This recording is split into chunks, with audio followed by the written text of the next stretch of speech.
Chinchiri, una población linda de la provincia de Yopaya, de Cochabamba, lugar donde nació mi mamita. Bueno, es un lugar que me inspiró mucho, muchas expresiones musicales. En este caso, hice esta tonadita que es bastante tradicional en el ritmo. En homenaje justamente a mi mamita, que hizo mucho para que yo camine en el charango.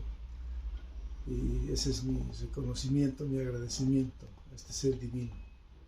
Y suena de esta manera.